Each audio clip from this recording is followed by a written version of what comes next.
man, that call to Oklahoma City was the hardest thing I ever had to do in my life. And, you know, tears were shed, you know, but this is, like I said, is a new journey for me. It's an unpopular decision, but, you know, I can live with it.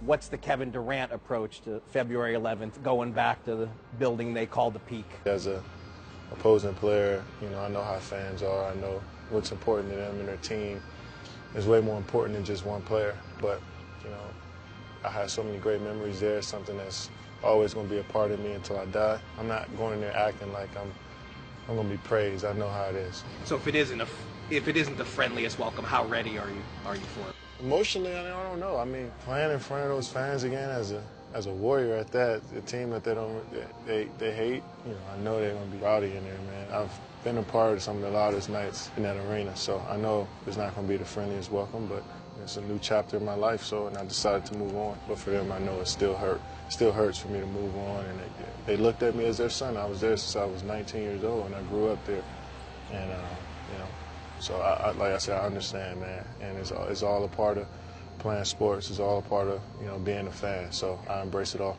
It was a picture-perfect performance by KD against his former team. He is on fire. That's ridiculous. Welcome to Golden State. Now, if we go by the first 2 games you played against them, 39 points and then 40 points. So once the game starts, you look pretty comfortable against that team. How much harder will it be to do that in that building? It'd be hard.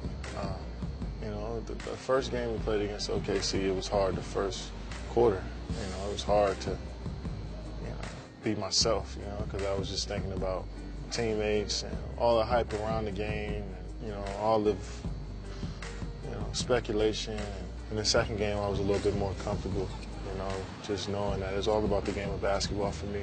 If I go out there and play and produce, you know, all of that noise is start to quiet down. I got to focus on the court, focus on my game, prepare the right way, and worry about basketball instead of, you know, all the fake drama that comes with, you know, this lifestyle. Last month, you were quoted in USA Today as saying that the perceived tension between you and Russell Westbrook and your old team, the word you used was not real, and then just a second ago you said fake drama. What leads you to kind of compartmentalize it that way and look at it that way? I realized that early on in the season. I was doing an interview with someone, and I used the word unselfish describing my teammates. Someone asked Russell a question, asked if he heard what I said about being unselfish, and he phrased the question as if I was saying the Thunder and their organization and the team was selfish. He said, I feel really grateful to play with a bunch of players who are selfless and enjoy the game in its purest form. That's cute, man. We don't worry about all the selfish guys we got over here, apparently. Once I heard that, I was like, well, they're trying to get in between this thing and make it bigger than what it is. You know, obviously Russell wasn't going to hear that interview I had about me just talking about my teammates I have now.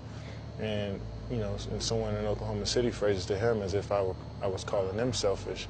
So, you know, it's that easy. It's that easy for the media to twist something up and for the media to make a feud between us. I feel like everybody's trying to get in between for their own, you know, entertainment, and it's not even that serious. At some point, you know, we all realize that we can move on from it and, you know, keep living our lives.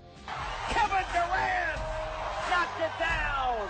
Clark goes in, reverse. Durant on the follow. Steps back. Good at the buzzer. Kevin Durant. Kevin Durant is key for them to have an opportunity to get back to winning a championship.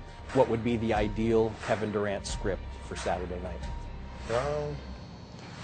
It's a win at the end of the night. So, you know, if you win, no matter how you play, no matter what goes on, you know, everybody tends to forget about it if you win. So, preparing for every game the same, approaching every game the same, but emotionally know that when Saturday comes, it's going to be a little different. Hopefully we go out there and get another W.